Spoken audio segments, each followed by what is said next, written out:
నమస్కారం సుధీర్ సార్. నమస్కారం అండి. ఎస్ఐ కానిస్టేబుల్ నోటిఫికేషన్ వచ్చిన తర్వాత చాలామందికి వచ్చేటువంటి డౌట్ ఏంటంటే, ఈసారి కట్ ఆఫ్ ఏ విధంగా ఉండబోతుంది? అంటే దానికి ఏ విధంగా స్ట్రాటజీ ఫాలో అవ్వాలి మనం అనేది. ప్రతి స్టూడెంట్‌కి ఉండేటువంటి డౌట్. ఎలా ఉండే అవకాశం ఉంటుందంటారు? నాగరాజ్ గారు, కట్ ఆఫ్ అనేది రకరకాల పాయింట్స్ మీద డిపెండ్ అయి ఉంటుంది. ఇప్పుడు మీ అందరికీ తెలిసిందే, కానిస్టేబుల్ కట్ ఆఫ్ అనేది డిస్ట్రిక్ట్ లెవెల్‌లో ఉంటుంది. అదే ఎస్ఐ పోస్ట్‌కి అయినట్లయితే కట్ ఆఫ్ జోన్ వైజ్‌గా ఉంటుంది. సో, ఇప్పుడు ఆ జోన్‌లో మన పర్టిక్యులర్ కేటగిరీలో ఎంతమంది రాస్తున్నారు, దీని మీద ఒక డిపెండ్ అయి ఉంటుంది. At the same time competition ఎంతుంది, నెక్స్ట్ క్వెషన్ పేపర్ యొక్క స్టాండర్డ్ ఎలా ఉంది. క్వశ్చన్ పేపర్ బాగా ఈజీగా ఉంది అని అనుకోండి, ఆబ్వియస్గా స్టాండర్డ్ కట్ ఆఫ్ మార్క్ అనేది చాలా ఎక్కువ ఉంటుంది. స్టాండర్డ్ ఎక్కువ ఉంది క్వశ్చన్ పేపర్, అప్పుడు కట్ ఆఫ్ మార్క్ తక్కువ ఉంటుంది. సో ఇవి మేజర్గా ఉండేది. మనం ఎప్పుడూ కూడా ప్రిపరేషన్ అయిపోయిన తర్వాత మనం ఎగ్జామ్కి రెడీగా ఉన్నామా లేదా అనేది వెరిఫై చేసుకోవటం ఎలా అంటే, సింపుల్ థియరీ. కాంపిటేటివ్ ఎగ్జామ్లో సక్సెస్ పర్సెంటేజ్ అనేది 2-3% మాత్రమే ఉంటుంది. అంటే మనము 98% లేదా 97% పీపుల్ని వెనక్కి నెట్టి మనం ముందుకు రావాలి. సో మన క్వశ్చన్ పేపర్లో మిగిలిన వాళ్ళ కంటే మనం ఎక్కువ మార్కులు తెచ్చుకొని 97-98% పీపుల్ని వెనక్కి నెట్టి మనం ముందుకు వచ్చేలాగా చేయాలి. ఈ క్రమంలో ఒక పర్టిక్యులర్ స్టేజ్ వచ్చిన తర్వాత 1 మార్క్, హాఫ్ మార్క్ కూడా చాలా డిఫరెన్స్ వస్తాయి. లాస్ట్ టైం మనము కట్ ఆఫ్ అబ్జర్వ్ చేసినట్లయితే, మెయిన్స్ వర్క్ మాట్లాడుతున్నాను, కానిస్టేబుల్లో ఓపెన్ కేటగిరీ, జనరల్గా ఆల్ కేటగిరీస్లో కన్నా ఓపెన్ కేటగిరీ యొక్క కట్ ఆఫ్ ఎక్కువ ఉంటుందండి. OC is different, open category is different. 5% of vacancies are reserved for open category అనమాట. నాన్ లోకల్ కిందకి వస్తుంది. దానిలో ఎక్కువ కట్ ఆఫ్ ఎక్కువ ఉంటుంది. లాస్ట్ టైం తెలంగాణలో జరిగిన కానిస్టేబుల్ నోటిఫికేషన్ యొక్క open category cut off 123 out of 200 marks, అంటే 62% వచ్చింది. మన క్వశ్చన్ పేపర్లో 62% మార్కులు తీసుకురాగలగాలి. ఇదే లాస్ట్ టైం తెలంగాణలో జరిగిన ఎస్ఐ ఎగ్జామ్లో మెయిన్స్ యొక్క cut of out of 400 marks open కేటగిరీలో 272, విచ్ ఈస్ క్లోజ్ టు 70%. 70% కంటే కొంచెం తక్కువ, లెట్ ఇట్ బి 70%. కాబట్టి మనకి మెయిన్స్ ఎగ్జామ్లో లాస్ట్ టైమే 70% దాకా టచ్ అయింది. కాబట్టి ఇప్పుడు దానికంటే ఇంకొక 5% ఎక్స్ట్రా పెట్టుకుందాం. 75% కట్ ఆఫ్ మార్క్ ఉంటుంది అనేది మైండ్లో మనం ఫిక్స్ అయిపోయి దానికి తగ్గట్టుగా ప్రిపేర్ అవుతూ ఉండాలి. ఎస్ఐ ఎగ్జామ్ అయినా కానిస్టేబుల్ ఎగ్జామ్ అయినా మీకు 50% ఎస్ఐ ఎగ్జామ్లో జిఎస్ క్వశ్చన్స్ ఉంటాయండి. 400 మార్కుల్లో 200 అవే. అదే కానిస్టేబుల్లో చూస్తే 200 మార్కుల్లో 125 మార్కులు ఓన్లీ జిఎస్ ఉన్నాయి. కాబట్టి జిఎస్కి వెయిటేజ్ ఎక్కువ ఉంది. జిఎస్ అంటే మనం ఇప్పుడు ఇండియన్ పాలిటీ, ఇండియన్ ఎకానమీ ఇవి ఎలా అయితే చదువుకుంటూ ఉండాలో స్టేట్కి సంబంధించినవి కూడా చదువుకోవాలి. Telangana economy, Telangana polity, Telangana movement, Telangana history, ఇవన్నీ. సో సబ్జెక్టులు ఎక్కువైపోతూ ఉంటాయి. ఫిజిక్స్, కెమిస్ట్రీ, బాటనీ, జువాలజీ ఉంది, ఇది కామనే. బట్ సోషల్ కాన్సెప్ట్స్ ఏవైతే ఉన్నాయో స్టేట్కి వేరే ఉంటాయి, సెంట్రల్కి వేరే ఉంటాయి. వీటితో పాటు కొన్ని ఇంటర్నేషనల్ కూడా చదవాలి. Vast syllabus. ఇచ్చిన టైంలో మనం ఎలా గుర్తు పెట్టుకోగలగాలి. ఇప్పుడు జిఎస్ అనేది మీరు ఓన్లీ ఒక హిస్టరీ బుక్ తీసుకుంటే సంవత్సరం చదివిన తర్వాత కూడా ఇంకా హిస్టరీలో ఏదో ఒకటి చదవటానికి ఉంటుంది. ఏ మొఘల్ చరిత్రనో, లేకపోతే తెలంగాణలో ఉన్నటువంటి నిజాం చరిత్రనో, ఇలా మనం చదువుకుంటూ పోతే సంవత్సరం తర్వాత కూడా ఇంకా చదవటానికి ఉంది. కానీ ఎగ్జామ్లో అడగటానికి వీలున్నటువంటి క్వశ్చన్స్ ఎలాంటివి ఉన్నాయి, ఇవి మీకు తెలియాలి. దీనికి తగ్గట్టుగా ప్రిపేర్ అవ్వాలి. ఎక్కువ మాక్ ఎగ్జామ్స్ రాయాలి. ఏ మాక్ ఎగ్జామ్ రాసినా కానీ కట్ ఆఫ్ 75% ఉంటుంది అన్నట్లుగా మనం ప్రిపేర్ అవుతూ ఉండాలి. బేస్ 75% మార్క్స్ రావాలి, ఇంకా అంతకంటే ఎక్కువ తెచ్చుకోవడానికి ట్రై చేయాలి. సో కట్ ఆఫ్ మార్క్ వరకు తెచ్చుకోవటానికి ప్రిపేర్ అవుతున్న ప్రతి ఆస్పిరెంట్ ట్రై చేస్తాడు. బట్ దానికంటే దాటి ఒక 10%, 15%, 20% ఎక్స్ట్రా మార్కులు తెచ్చుకోవటం ఎలా అనేది ఒక ఎక్స్పర్ట్కి మాత్రమే తెలుసు. ఆస్పిరెంట్ వేరు, ఎక్స్పర్ట్ వేరు. ఎక్స్పర్ట్స్ అంటే ఫర్ ఎగ్జాంపుల్ ఒక ఇన్స్టిట్యూషన్, లేదా ఒక ఫ్యాకల్టీ, ఒక టీచర్, ఒక గైడ్, ఒక మెంటర్. సో కట్ ఆఫ్ వరకు తీసుకెళ్ళటము, దానిపైన ఎక్కువ మార్కులు ఎలా తెప్పించాలి అనేది ఇట్స్ కంప్లీట్ స్ట్రాటజీ అండి. It's a mind game. అది మా వల్ల అవుతుంది.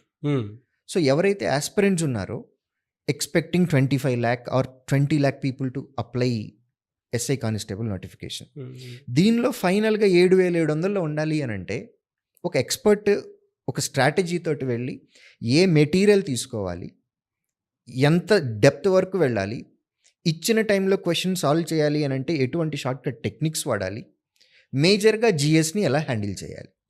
ఎందుకంటే జిఎస్లో లాస్ట్ అంటే ఈ స్ట్రాటజీ అంతా మీ దగ్గర ఉంటుందా సార్? అంటే కొంతమంది కట్ ఆఫ్ వరకే ప్రిపేర్ అవుతారు, ఇంకొంతమంది మీరు చెప్పిన దాని ప్రకారం బియాండ్ వెళ్దాం అనుకుంటారు. సో దానికి కొన్ని టెక్నిక్స్ ఖచ్చితంగా కావాలి. అవి మీ దగ్గర ప్రాపర్గా విత్ గైడెన్స్ దొరుకుతాయా? అదేనండి చెప్తున్నది. సో ఒక స్ట్రాటజీ తోటి వెళ్ళాలి. 97-98% పీపుల్ని దాటి ముందుకు వెళ్ళాలి అని అంటే వాళ్ళు వాడుతున్నటువంటి వాళ్ళు యూజ్ చేస్తున్నటువంటి స్ట్రాటజీని భిన్నంగా వాళ్ళకంటే ఎక్కువ మార్కులు తెచ్చుకునేలాగా ఎలా చేయాలి అనేది ఒక ఎక్స్పర్ట్ యొక్క టెక్నిక్. ఓకే, అది మేము చేస్తామంటున్నాం. మేము వాడే మెటీరియల్ కానీ మీరు కావాలంటే మార్కెట్లో ఎంక్వైరీ చేయండి. ఈవెన్ పబ్లిషర్స్ దగ్గర నుంచి మొదలుపెట్టి, I don't want to name coaching centres, పర్టికులర్గా నేను పాయింట్అవుట్ చేయను, బట్ యూ ఎంక్వైర్ ఆస్పిరెంట్స్ కూడా. Telugu medium material, English medium material, ఈ రెండు పక్క పక్కన పెట్టి చూడండి. తెలుగు మీడియంలో ఒకటి ఉంటుంది కంటెంట్, ఇంగ్లీష్ మీడియంలో ఇంకొకటి ఉంటుంది కంటెంట్. అంటే మీరు ఏం చెప్పాలనుకుంటున్నారు, దాని మీద ప్రాపర్ స్టడీ చేసే చెప్తున్నారా పిల్లలకి? ప్రాపర్ స్టడీ చేస్తే తెలుగు మీడియం వాళ్ళకి ఇంగ్లీష్ మీడియం వాళ్ళకి ఒకే కంటెంట్ ఇవ్వాలి కదా. మరి ఒకే కోర్సు తెలుగు మీడియం అయితే ఒక కంటెంట్, ఇంగ్లీష్ మీడియం అయితే ఇంకొక కంటెంట్. అంటే ప్రాపర్ స్టడీ చేయలేదు, ఏదో దొరికింది ఇన్ఫర్మేషన్ ఇచ్చేస్తున్నాం అంతే. ఎస్ఎస్సి స్టూడెంట్కి, రైల్వే స్టూడెంట్కి, ఎస్ఐపిసి స్టూడెంట్కి ముగ్గురికి ఒకటే జిఎస్ బుక్ ఎలా కుదురుతుంది? ఫిజిక్స్ అంతా ఒకటే కదా అని అంటారు. ఓకే, బట్ క్వశ్చన్ అడిగే విధానం మారుతుంది కదా, స్టాండర్డ్ మారుతుంది కదా. లాస్ట్ టైం జరిగినటువంటి ఎస్ఐపిసి ఎగ్జామ్ తెలంగాణలో ఎంత వేరియేషన్ వచ్చిందంటే జిఎస్ ఎనలిటికల్లోకి వెళ్ళారు, స్టేట్మెంట్ బేస్డ్కి వెళ్ళారు, మ్యాచింగ్ ఇస్తున్నారు. 10th క్లాస్లో మనం నేర్చుకున్నాం గ్రూప్ ఏ గ్రూప్ బి ఉండి 1, 2, 3, 4లో ఏబిసిడీలు ఉంటాయి, మ్యాచ్ చేయాలి 1A 2C. ఇది లాస్ట్ టైం ఇంట్రడ్యూస్ చేశారు. సో వస్తున్నటువంటి ట్రెండ్ని బట్టి మీరు స్టూడెంట్ని, పిల్లవాడిని కట్ ఆఫ్ మార్క్ దాటి ఇంకా 10-20% మార్క్స్ తీసుకెళ్ళాలి అని అంటే బేసిక్గా మీ దగ్గర ఉన్నటువంటి అప్రోచ్ కూడా డిఫరెంట్గా ఉండాలి.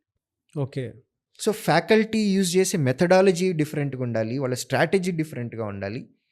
స్టూడెంట్కి అల్టిమేట్గా నేను ఎగ్జామ్ రాస్తే నాకు ఉద్యోగం వస్తుంది అనే కాన్ఫిడెన్స్ ముందు నుంచే ఇవ్వాలి. అది కంటెంట్లో క్వాలిటీలో ఉంటుంది, నంబర్ ఆఫ్ ఎగ్జామ్స్లో ఉంటుంది, రీసెంట్గా వచ్చినటువంటి ట్రెండ్స్ ఏవైతే ఉన్నాయో ఆ మోడల్ క్వశ్చన్స్ని కూడా ఇంట్రడ్యూస్ చేయాలి. స్టూడెంట్ సెలెక్షన్ రావటంలో ఎంటైర్ ప్రిపరేషన్ ప్రాసెస్లో ఫస్ట్ లెర్నింగ్ అండి, అది చాలా ఇంపార్టెంట్. తర్వాత నేర్చుకునేది ప్రాక్టీస్ చేయటం, మూడోది రివిజన్ చేయటం. సో ఈ మూడింటితో పాటుగా మీకు సెలెక్షన్ ప్రాసెస్లో ఫిజికల్ ఈవెంట్స్ కూడా ఉన్నాయి.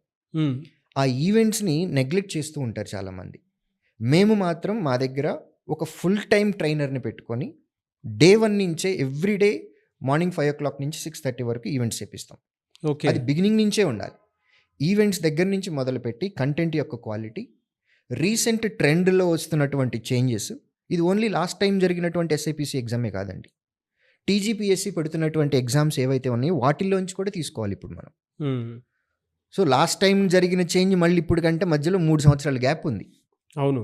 సో ఈ 3 yearsలో టీజీపీఎస్సీ కండక్ట్ చేసిన వేరే ఎగ్జామ్స్ ఉన్నాయి, అందులో వస్తున్నటువంటి కొత్త ట్రెండ్ ఏంటి, దాన్ని మనం తీసుకొని మన కరెంట్ ట్రెండ్లో మాక్ ఎగ్జామ్స్లో చేంజెస్ అనేవి తీసుకురావడం జరుగుతుంది. సో స్టూడెంట్ని సెలక్షన్కి తీసుకురావడానికి కావాల్సినటువంటి కంటెంట్, అది క్వశ్చన్ పేపర్ అవ్వచ్చు లేదా మెటీరియల్ అవ్వచ్చు, రెగ్యులర్ అనాలిసిస్ చేస్తూ కొత్త ట్రెండ్ వస్తున్నటువంటి క్వశ్చన్స్ని ఇంప్లిమెంట్ చేయటము, వాళ్ళకి రెగ్యులర్గా ప్రాక్టీస్ చేయించటము.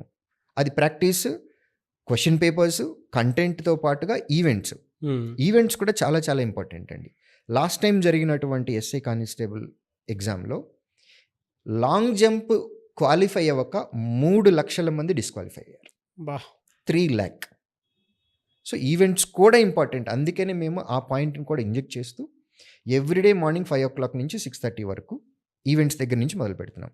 సో ఒక ఎగ్జామ్ రాసి ఉద్యోగం తెచ్చుకోవటానికి ఏమేమి కావాలి అనేది స్టూడెంట్ కంటే ఎక్కువ మెయిన్ వర్కౌట్ చేస్తున్నాం.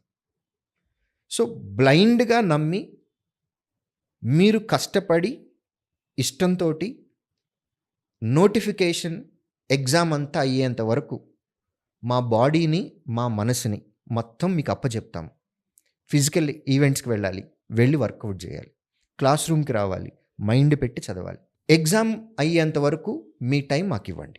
సెలక్షన్ ఎందుకు రాదో చూసే విధంగా మా సైడ్ నుంచి మేము ఇవ్వాల్సినటువంటి సపోర్ట్ మొత్తం మేము ఇస్తాం. ఉద్యోగం తెచ్చుకోవటానికి ఏం చెయ్యాలో మీకు తెలియకపోయినప్పుడు తెలిసిన వాళ్ళు చెప్పినప్పుడు బ్లైండ్గా నమ్మాలి. జస్ట్ ఆ మైండ్ సెట్ తోటి రండి. వస్తే ఉద్యోగం తెప్పించి చూపిస్తాం. ఒక ఉద్యోగం వచ్చింది అని అంటే దట్టు పోలీస్ డిపార్ట్మెంట్లో ఎంటైర్ ఫ్యామిలీ స్ట్రక్చర్ మొత్తం మారిపోతుంది. లైఫ్ స్టైల్ ఒక్కసారిగా డబ్బుతో పాటు రెస్పెక్ట్ కూడా వస్తుంది. అవునండి. అప్పటి వరకు రెస్పెక్ట్ ఇవ్వని మనుషులుగా సొసైటీ కానీ, మన ఫ్యామిలీ కానీ, రిలేటివ్స్ కానీ, ఫ్రెండ్స్ కానీ డబ్బుతో పాటు రెస్పెక్ట్ కూడా ఇస్తుంది, భయం కూడా చూపిస్తుంది. ఎస్. కాబట్టి ఎంత వర్క్ చేయాలో అదంతా అనాలిసిస్తో పాటు, స్ట్రాటజీస్తో పాటు అన్నీ మేమే చేస్తాం. జస్ట్ బ్లైండ్గా ఫాలో అయ్యి మమ్మల్ని నమ్మి మాతో ట్రావెల్ చేయడానికి రెడీగా ఉంటే చాలు. ఎలా సార్, వీడియో చూసేటువంటి వాళ్ళు, ఎస్ఐ కానిస్టేబుల్ ప్రిపేర్ అయ్యేటువంటి వాళ్ళు డెఫినెట్గా మిమ్మల్ని అప్రోచ్ అవుదాం అనుకుంటున్న వాళ్ళు ఉన్నారు. ఎలా అప్రోచ్ అవ్వాలి, ఎలాంటి సపోర్ట్ ఉంటుంది? దిల్సుఖ్ నగర్, అమీర్పేటలో బ్రాంచెస్ ఉన్నాయండి. బట్ నా రిక్వెస్ట్ ఒక్కటే, ప్రజెంట్ ఫీ గురించి ఆలోచించొద్దు. మీ లాంగ్ టర్మ్ జర్నీని, మీ లైఫ్ని, మీ ఫ్యూచర్ని ఆలోచించుకోండి. ఫీజు అనేది ఇక్కడ క్వశ్చన్ కాదు. మేము మా ఒరిజినల్ ఫీజులో మొత్తం కాదు, కొంత అమౌంట్ మాత్రమే అడుగుతున్నాము. అది కూడా మీ మెటీరియల్కి. మేము 15 బుక్స్ మెటీరియల్ సెట్స్ ఇస్తాము. అలాగే ఎవ్రీడే ఎగ్జామ్స్ పెడతాం topic wise. Every Sunday grand టెస్ట్లు ఉంటాయి. సో ఓన్లీ ఈ ఖర్చుల వరకు మాత్రమే అబౌట్ ఒక 10,000 రూపీస్ మాత్రమే మేము కలెక్ట్ చేస్తాం. మిగిలిందంతా కూడా మీ సెలక్షన్ వచ్చిన తర్వాత కట్టండి. That is the confidence what we are giving. వచ్చి నమ్మి మెటీరియల్కి, జనరల్ ఎక్స్పెండిచర్కి, కామన్గా ఉండేటటువంటి స్టేషనరీ ఎక్స్పెన్సెస్ మాత్రమే పే చేయండి. మాతో జర్నీ స్టార్ట్ చేయండి. ఉద్యోగం వచ్చిన తర్వాత బ్యాలెన్స్ అమౌంట్ తర్వాత కట్టండి. ఇంతకు మించిన కాన్ఫిడెన్స్ నాకు తెలిసి ఏ కోచింగ్ సెంటర్ కానీ, ఏ టీచర్ కానీ ఇవ్వడు. వెరీ గుడ్ కాన్ఫిడెన్స్ అని. ఎందుకంటే ప్రతి ఒక్కరికి ముందు జాబే కావాలి. దానికి తగ్గట్టుగానే ఎవరికైనా సరే ఆ సపోర్ట్ ఇచ్చేటువంటి సిస్టమ్ ఒకటి ఉంది అని అంటే, పైగా మీకు ఒక ట్రాక్ రికార్డ్ ఉంది శ్రీధర్ సిసికి, చెప్పాల్సినటువంటి అవసరం లేదు. ప్రతి పోలీస్ స్టేషన్లో శ్రీధర్ సిసి స్టూడెంట్ ఒక ఎంప్లాయీగా ఉండటం అనేది మాకు కావాలి ఇప్పుడు. ఫెంటాస్టిక్ అండి. తెలంగాణలో అది డెఫినెట్గా జరుగుతుంది. థ్యాంక్ యూ అండి. Thank you so much Sudheer sir. Thank you.